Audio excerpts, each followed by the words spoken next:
దర్శకుల్లో కొందరి పంథా వేరు. కొందరు తమ దర్శకత్వ ప్రతిభను ఎప్పటికప్పుడు చూపిస్తూ అనేక సినిమాలు తెరకెక్కించారు. మరికొందరు ఇంక చాలు అనుకుని నిష్క్రమించి విశ్రాంతి తీసుకుంటున్న వాళ్ళను మనం చూసాం. ఈ నేపథ్యంలో దర్శకులకే దర్శకుడు అనాలా? దర్శకత్వంలో కొత్త పంథా అనాలా? లేకపోతే దర్శకత్వానికి కాంట్రవర్సీ జోడిస్తే ఆయన ఎప్పుడు వార్తల్లో ట్రెండ్‌లో నిలిచే వ్యక్తి అనాలా? ఇప్పటికి మీకు అర్థమైపోయి ఉంటుంది. 'రామ్ గోపాల్ వర్మ.' నిజంగా ఆయన గురించి విమర్శించే స్థాయి మనకుందా అని అడిగితే కొంత ఆలోచించాల్సింది. ఎందుకంటే ఆయన దర్శకత్వ ప్రతిభ, అంటే సాంకేతికత మీద, ఆ టెక్నాలజీ మీద ఆయనకున్న గ్రిప్పు, దాంతో పాటు ఎంతోమంది దర్శకులను కూడా ఇంట్రడ్యూస్ చేసిన ఘనత అన్నీ కలిపి 'రామ్ గోపాల్ వర్మ' గారు. ప్రస్తుతం ఏంటి అనంటే సమాధానం లేని ప్రశ్న. ఆయన గురించి మరికొన్ని విషయాలు తెలుసుకునే ప్రయత్నం చేద్దాం.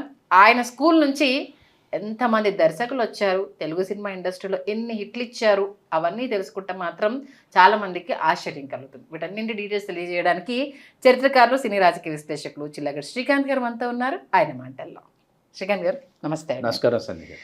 అంటే అప్పటి దర్శక దిగ్గజాలు, ఎన్నో సినిమా ఇండస్ట్రీ హిట్స్ ఇచ్చిన వాళ్ళు, కోదండరామిరెడ్డి గారు కావచ్చు, మన రాఘవేంద్రరావు గారు కావచ్చు, కొంత టైం అయిన తర్వాత విరామం తీసుకొని హ్యాపీగా కూల్గా తమ లైఫ్ని తాము లీడ్ చేస్తున్నారు.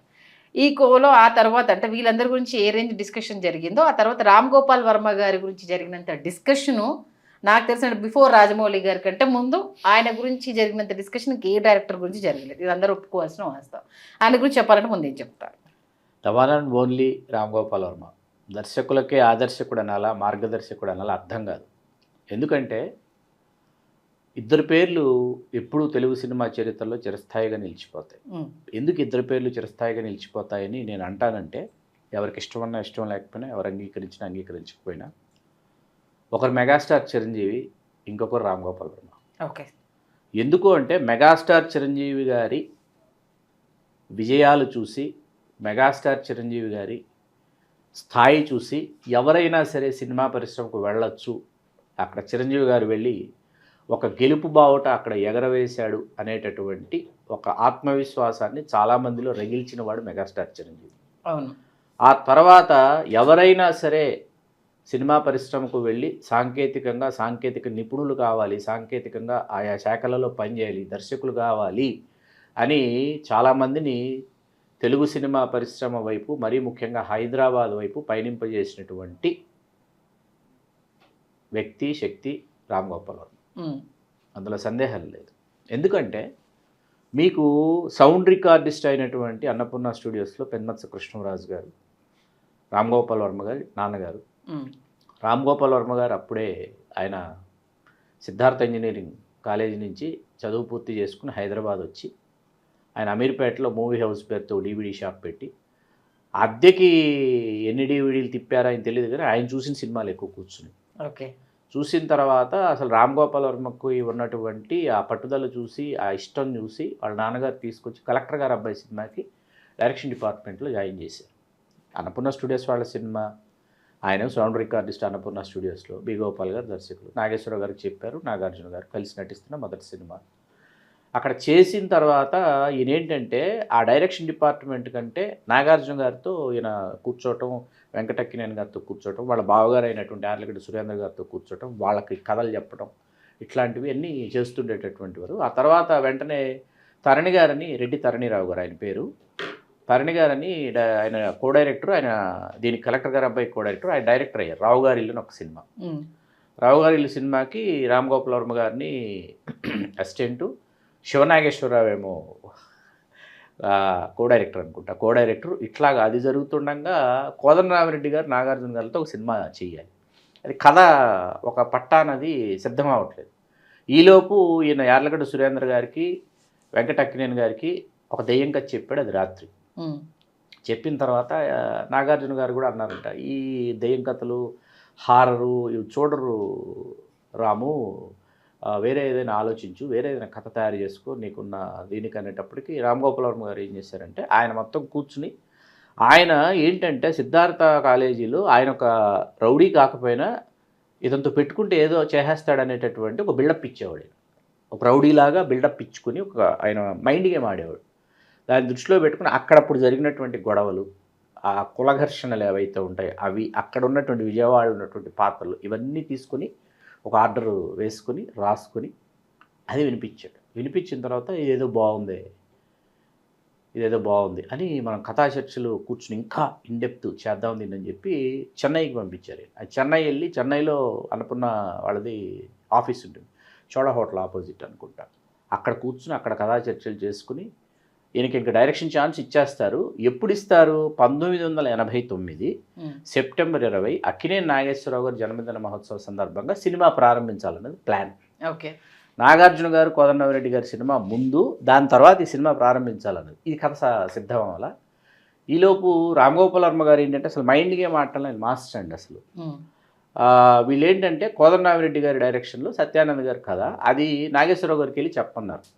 మద్రాసులో వీళ్ళు కథ అని అనుకున్నారు. అది వచ్చి నాగేశ్వరరావు గారికి ఈయనేం చేశారు, తప్పులు తడగలుగా బాగోలేనటువంటి పద్ధతిలో రామ్ గోపాల్ వర్మ గారు నరేట్ చేశారు. ఏంటయ్యా ఇది నాకేం అంతగా అనిపించట్లేదు అని నాగేశ్వరరావు గారు అన్నారు. ఇక్కడికి వచ్చి రామ్ గోపాల్ వర్మ గారు వీళ్ళకేం చెప్పారు, వెంటనే ఇప్పుడు కోదండరామిరెడ్డి గారి సినిమా చేయడానికి నాగేశ్వరరావు గారి కథ ఎందుకు నాగేశ్వరరావు గారికి నచ్చలేదు వీళ్ళకి చెప్పారు. సరే ఇప్పుడు ఏం చేద్దాం, డేట్లు ఉన్నాయి, వెంటనే సినిమా తీయాలి అంటే ఇది స్టోరీ బోర్డుతో సహా చేసేసుకున్నాడు. స్క్రిప్ట్ చేసేసుకొని ఇది కదా కదా ఉంది కదా మన దగ్గర కదంటే, సరే మరి వెంటనే మాటలు రాయించేయండి చేసేద్దాం, నీకు ఇంకా టెక్నీషియన్స్ ఎవరెవరు కావాలో చెప్పు అంటే ఎస్ గోపాల్ రెడ్డి గారి కెమెరా, దీపన్ చటర్జీ గారిని సౌండ్ అండి, సింధూరపువ్వు సినిమా లాంటి అద్భుతమైన సినిమా సింధూరపువ్వే తమిళ్లో, ఆ సౌండ్ విని సౌండ్ చేయించుకుంటే ఇలాంటి ఈ సౌండ్ చేయించుకోవాలి ఇతని చేత అని చెప్పేసి ఫిక్స్ అయ్యాడు రామ్ గోపాల్ గారు. సంగీత దర్శకుడిగా ఆయన అనుకున్నది మాత్రం కీరవాణి గారిని. నువ్వు కొత్త డైరెక్టర్ అయిపోయి సంగీత దర్శకుడు కొత్త డైరెక్టర్ అయిపోతే చాలా కష్టమయ్యా అని చెప్తే అప్పుడు ఇళయరాజా గారు కావాలనుకుని ఇళయరాజా గారి దగ్గరికి ఇప్పుడు మాటలు రాయాలి. అప్పటికి లేడీ స్టైల్లో కనక మహాలక్ష్మి రికార్డింగ్ డాన్స్ ఒక వెల్లువ తనికెళ్ళ భరణి గారు ఆయన్ని పిలిచి మాటలు రాయమంటే ముందు కథ చెప్పండి నెరేట్ చేయండి అంటే, ఈయన మామూలు కథ ఫైల్ ఇచ్చేస్తాడు అనుకుంటే కూర్చొని నెరేట్ చేశాడంట. నెరేట్ చేసిన తర్వాత భరణి గారికి అనిపించింది ఏంటంటే చాలా సీరియస్గా అసలు సీన్ తర్వాత సీను యాక్షన్ సీక్వెన్స్, ఒక ఫైటు, ఒక చేజు, ఒక రివెంజు, ఇలాగే ఉంటుంది మీకు సినిమా అంతా ఈ మీటర్లోనే ఉంటుంది. కామెడీ లేదు, అసలు కామెడీ లేకుండా చేసుకున్నాడు స్క్రిప్టు. మన అసలు డైలాగుల్లో మనం కామెడీని గుప్పించాలని వెళ్ళిపోయి మొత్తం అవుట్ అండ్ అవుట్ కాలేజ్ సీన్లు కానీ ఆ తర్వాత కానీ సెటైలు కానీ ఫుల్ పిచ్చ కామెడీ చేసి స్క్రిప్ట్ తీసుకొచ్చి వినిపించాడంటే డైలాగ్స్. ఇందులో ఉన్న కామెడీ డైలాగులన్నీ తీసేసి ఆ రా అండ్ రస్టిక్ డైలాగ్స్ యాస్టీజ్గా ఉంచేయండి అన్నాడు. ఓకే. అంటే కామెడీ వద్దంటున్నాడు, ఈ సినిమా ఆడుతుందా పోతుందా, వీడు డైరెక్టరా లేకపోతే ఏంటి అని చెప్పేసి, సరే అండి అలాగే అండి అని చెప్పి మొత్తం తీసేసిన తర్వాత నానాజీ పాత్రకి ఏంటంటే వేరే ఆర్టిస్ట్ని అనుకున్న ఆర్టిస్ట్ 3 నెలలు 4 నెలలు డేట్లు లేవనేటప్పటికి భరణి గారిని పిలిచి మీరు వేసేయండి వేషం ఉన్నారు. నేనా అన్నాను, లేదు మీరే వేసేయండి అని. గెటప్ మాత్రం రామ్ గోపాల్ వర్మ గారు చేసింది. వైట్ అండ్ వైటు, ఆ సుర్మా కళ్ళకి, తర్వాత మీసాలు అలా పాన్ నములుతూ చేసి, ఆ తర్వాత ఇంక భరణి గారికి రాసే అవకాశం రాలా. ఈ నానాజీ చేసిన తర్వాత ఇంక నటించడమే పూర్తిగా అయిపోయింది అనమాట. ఈ సినిమాలో అండి మీరు పరిశీలిస్తే రిజిస్టర్డ్ ఆర్టిస్టులు అందరూ ఉంటారు సినిమాలో. ఎందుకు రిజిస్టర్డ్ ఆర్టిస్టులను తీసుకున్నారంటే చాలా కొత్తగా చేస్తున్నటువంటి ప్రయోగాలు ఈ సినిమాలో చాలా ఉన్నాయి కాబట్టి కొత్త ఆర్టిస్టులను అందరినీ తీసుకొచ్చి ఫిల్ చేస్తే ఏమవుతుందంటే చాలా అది వేరే టోన్లోకి వెళ్ళిపోతుంది అని చెప్పి మురళీమోహన్ గారు ఉంటారు, గొల్లపూడి మారుతిరావు గారు ఉంటారు, కోట శ్రీనివాసరావు గారు ఉంటారు, శుభలేఖ సుధాకర్ గారు ఉంటారు, నిర్మలమ్మ గారు ఉంటారు. చిన్నగా ఫస్ట్ సినిమా సాయి చంద్ గారు ఉంటారు. With these all are very registered ఆర్టిస్టులు. అప్పటికి మీకు ఉత్తేజు ఈ సినిమాకి అసిస్టెంట్ డైరెక్టరు, శివనాగేశ్వరరావు గారు ఒక కో డైరెక్టరు, కృష్ణవంశీ గారు ఒక కో డైరెక్టరు, తేజ గారు పనిచేశారు, రసూల్ గారు స్టడీకామ్ వచ్చేసి రసూల్ గారు చేశారు. స్టడీకామ్ ఫస్ట్ ఉపయోగించినటువంటి సినిమా శివ అనమాట. స్టడీకామ్ కెమెరా అనేది ఫస్ట్ టైం ఉపయోగించారు ఈ సినిమా కోసం, రసూల్ గారు చేశారనమాట.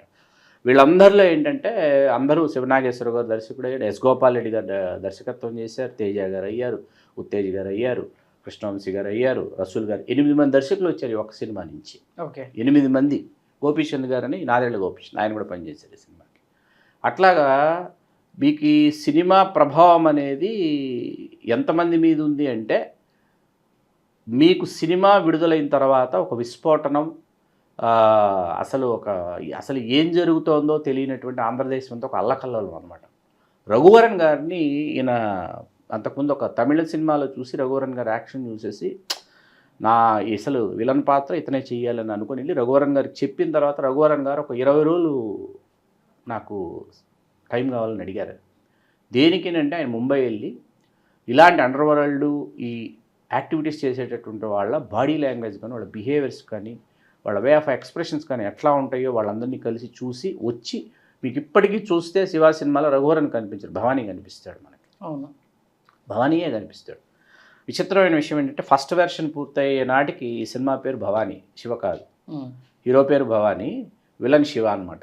నాగార్జున గారు అన్నారంట, రాము శివ చాలా బాగుంది, ఆ టైటిల్ హీరోకి పెడితే బాగుంటుంది కదా అంటే, సరే అండి ఆ టైటిలే పెట్టేద్దాం హీరోకి అని చెప్పేసి హీరోకి శివ అన్న పేరు పెట్టడం. ఇళయరాజా గారు ఇక్కడ వేటూరు గారు 3 పాటలు రాశారు, సిరివెన్నెల గారు 2 పాటలు రాశారు. సిరివెన్నెల గారు రాసింది బాటనీ పాఠం ఉంది, సరసాలు చాలు శ్రీవారు, అవి హలో కిస్మీ రాంగ్ నంబరు అదొకటి, ఆనందో బ్రహ్మ, ఇవన్నీ మన వేటూరు గారు రాసినటువంటి పాటలు అనమాట. ఎన్ని ఎల్లో మళ్ళీ ఎల్లో పాట, ఇవన్నీ 5 పాటలు. హిందీలో చేసినప్పుడు 3 పాటలే ఉంచారు, 3 చేశారు హిందీలో. అలా చేసినటువంటి శివ, అలా తీసినటువంటి శివ, అది ఎంత సంచలనం సృష్టించింది అక్టోబర్ 5 విడుదలయ్యి అంటే, మీకు వెంకటక్కినేని గారికి ఆ సైకిల్ చైన్ తెంపేటటువంటి సన్నివేశం వివరించినప్పుడు వాస్తవానికి మీరు సైకిల్ పడేసి తెంపాలనుకుంటే తెగదది. అట్లాగే సైకిల్ చైన్తో కొట్టాలంటే తిరిగి మిమ్మల్ని కొడుతుంది, అవతల వ్యక్తి మీద అసలు పోదనమాట, అది రివర్స్ వస్తుంది. దాన్ని నేను ఒప్పించడం అనమాట, సైకిల్ చైన్ తెంపడం సాధ్యమవుతుంది, సైకిల్ చైన్తో కొట్టడం సాధ్యమవుతుందని. ప్రతి ఒక్కరి పరిస్థితి ఏంటంటే అండి, ఆ ఎర్లీ టీన్స్లో ఉన్నటువంటి వాళ్ళ పరిస్థితి, సినిమా చూసిన వాళ్ళ పరిస్థితి ఏంటంటే ప్రతి ఒక్కరు సైకిల్ చైన్లు కొనుక్కొని సైకిల్ చైన్లు పాకెట్లో పెట్టుకొని కాలేజీలకి సైకిల్ చైన్లు పట్టుకుని వెళ్ళి ఈ విన్యాసాలన్నీ చేసినటువంటి తరం అనమాట, ఒక తరం.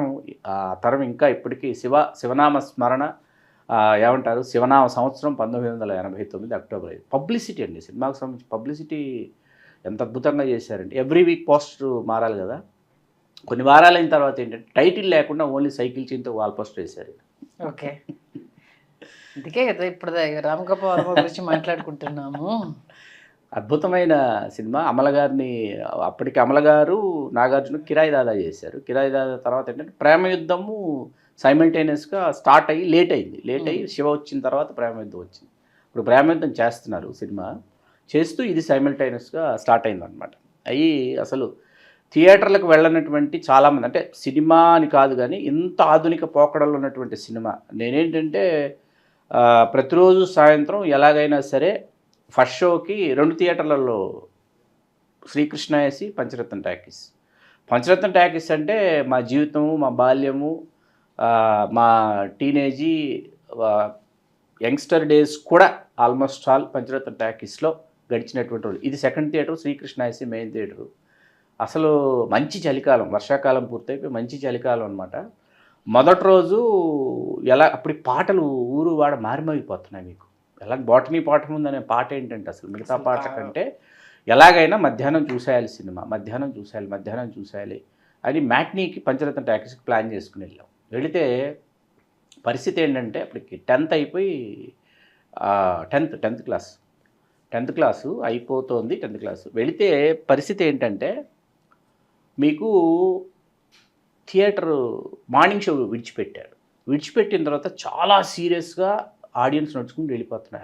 ఎవరితో ఏం మాట్లాడటంలా, తెలిసిన వాళ్ళు వెళ్తుంటారు కదా, ఎలా ఉందంటే ఏం మాట్లాడటంలో ఒక ఎక్స్ప్రెషన్ ఇచ్చేసి వెళ్ళిపోతున్నారు అనమాట. ఏంటి అందరూ ఒక ఎక్స్ప్రెషన్ ఇచ్చేసి బ్లాంక్ ఎక్స్ప్రెషన్ ఇచ్చేసి వెళ్ళిపోతారు. లోపలికి వెళ్ళి కూర్చున్న తర్వాత ఎవరితో అయినా మాట్లాడతారంటే ఎవరితో మాట్లాడటంలా, ఒక టోను, ఒక మూడు, ఒక ఉద్విగ్న భరితమైనటువంటి పరిస్థితి. నేనేంటి సినిమా ఇక్కడ 10 రోజులు 15 రోజులు సెకండ్ థియేటర్లో ఆడింది. ఆ తర్వాత ప్రతిరోజు సాయంత్రం ఫస్ట్ షోకి మా నాన్నని, తర్వాత మా గురువుగారు హెన్రీ గారు ఉండేవారు, వీళ్ళని సినిమాకి తీసుకెళ్ళాలి శివ సినిమాకి అని చెప్పేసి ప్లానింగ్ అన్నమాట. ప్రతిరోజు మిస్ అవుతా ఉంది, లేట్ అవుతా ఉంది. ఒకరోజు ఇట్లా కాదని చాలా కష్టపడి బలవంతంగా తీసుకుని వెళ్ళిన తర్వాత వాళ్ళు స్పెల్ బౌండ్, ఆ ఏజ్ గ్రూప్ వాళ్ళు, ఆ జనరేషన్ వాళ్ళు స్పెల్ బౌండ్ అనమాట.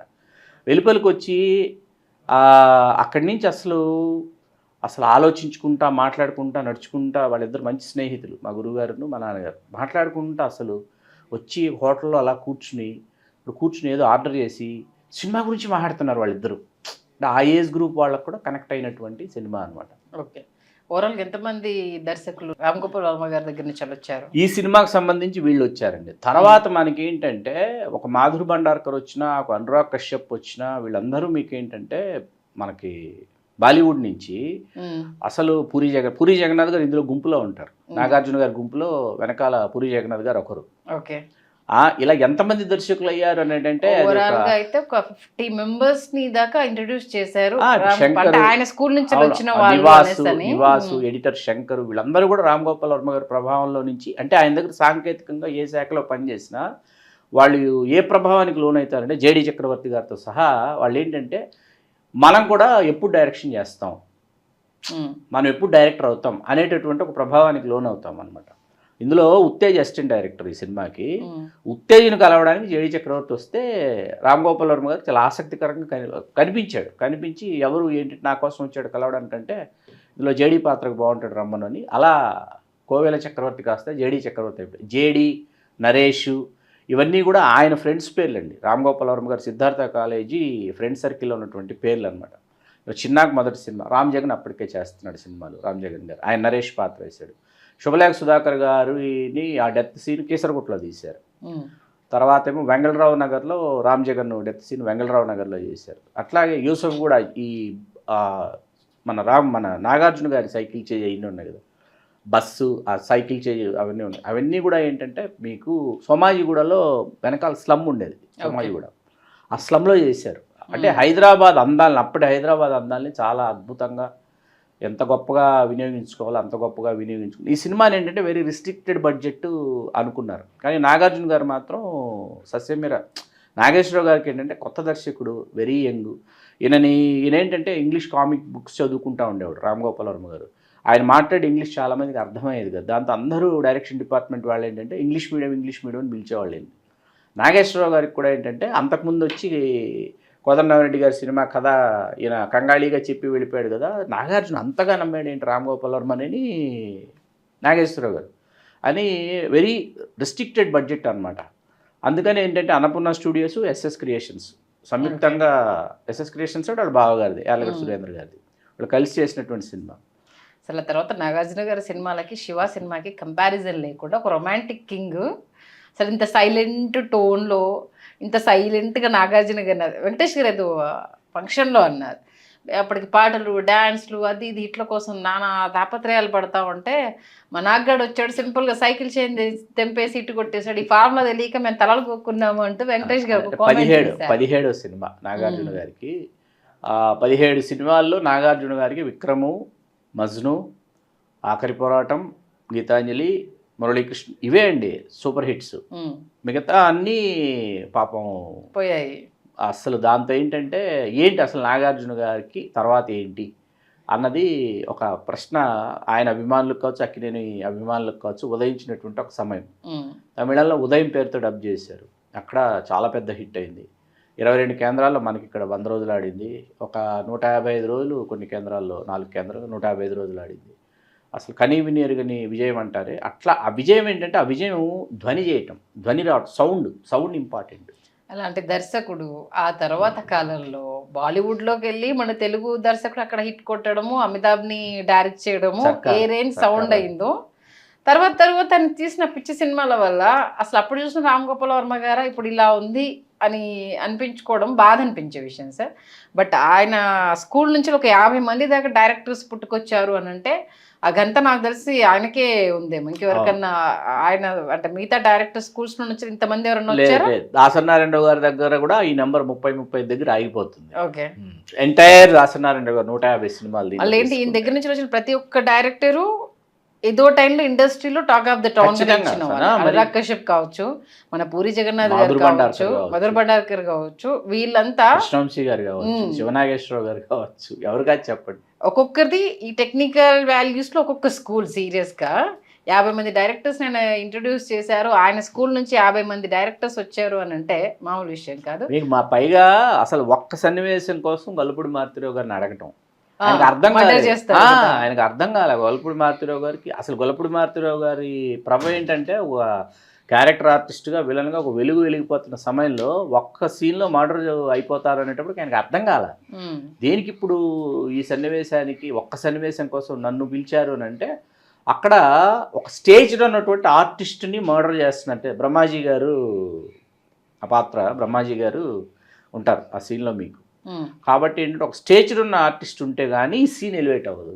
ఓకే, మీకు ఈ సినిమా గురించి మనం ఎక్కువ మాట్లాడుకోవాల్సింది సౌండ్ గురించి అండి. సినిమాటోగ్రఫీ ఒకవైపు మీకు సినిమాటోగ్రఫీ రామ్ గోపాల్ వర్మ గారు ఏంటంటే ఆయన ఆ డీటెయిలింగ్ ఏదైతే ఉందో దానికి టైట్ క్లోజ్ షాట్స్ పెడుతుంటే యూనిట్ మెంబర్స్ కూడా చాలా అయోమయానికి లోనైపోయేవాళ్ళంట. ఒకరోజు ఈయన అర్థమవుతాడు, ఒకరోజు అర్థం కాడు, ఒకరోజు అయోమయానికి గురి చేస్తాడు అని చెప్పేసి సినిమా తీసేశారు, అయిపోయింది. మీకు ఆ సమయంలో ఏంటంటే చెన్నైలో మ్యూజిషియన్స్ అందరూ స్ట్రైక్ చేస్తున్నారు. అందుకని డబుల్ పాజిటివ్ తీసుకుని ఇళయరాజా గారిని తీసుకుని ముంబైలో రికార్డ్ చేశారు సినిమా. ఓకే, ముంబైలో ఆర్ఆర్ చేశారు ఎవరు, ఇళయరాజా గారు. చేసిన తర్వాత దానికి దీపన్ చటర్జీ గారు ఇచ్చిన సౌండ్ అనమాట. సౌండ్ ఆర్ఆర్ రెండు మాట్లాడతాయి. పర్టికులర్ ఒక షాట్ అండి, మీకు కాలేజీలో చేజింగ్ ఉంటుంది. జేడి చక్రవర్తి గారిని ఈయన నాగార్జున గారు సైకిల్ చైన్ తీసుకుని వీళ్ళు చేస్తారు, కొట్టేసిన తర్వాత పరిగెడతాడు కదా. అక్కడ ఈయన చాలా బీభత్సమైన ఆర్ఆర్ ఎక్స్పెక్ట్ చేస్తున్నాడంట రామ్ గోపాల్ వర్మ గారు. ఇళయరాజా గారు వచ్చేసి ఒక ప్యాథటిక్ వైలిన్ బిట్టేశారంట. నాకు అర్థం కాలేదంట, సార్ ఎందుకు సార్ ప్యాథటిక్ వైలిన్ బిట్టేశారంటే వీళ్ళు బాగా చదువుకుంటారని కదా కాలేజీకి పంపించారు, వీళ్ళు ఇలా కొట్టుకుంటుంటే వాళ్ళ తల్లిదండ్రులకి ఎంత బాధ కలుగుతుందని ఆ వైలిన్ బిట్టేశారని అని అన్నారంట. అందుకే అది ఇప్పటికీ కరెక్ట్గా నిలిచిపోయింది ఎప్పటికీ. అది ఎవరు దాన్ని బీట్ చేయలేరు సీరియస్ గా. ఎందుకంటే సరే కలెక్షన్స్ పరంగా ఎన్నన్నా రావచ్చు, కానీ ఆ టెక్నికాలిటీస్ పరంగా ఆ టైంలో ఆ రేంజ్ మూవీ అని అంటే మామూలు విషయం కాదు. అలాంటి రామ్ గోపాల్ వర్మ గారు మళ్ళా తెలుగు సినిమా ఇండస్ట్రీకి కంబ్యాక్ అవ్వాలి. ఆయన డైరెక్షన్లో ఆయన శిష్యులు ఏ రేంజ్ ఘనతను సాధిస్తున్నారు. ఇప్పుడు మరొకసారి ఆయన ఘనత మనం కూడా మరొకసారి వినాలని మనస్ఫూర్తిగా కోరుకుందాం సార్. మంచి విశ్లేషణ ఇచ్చారు. Thank you so much. ధన్యవాదాలు సంధ్య.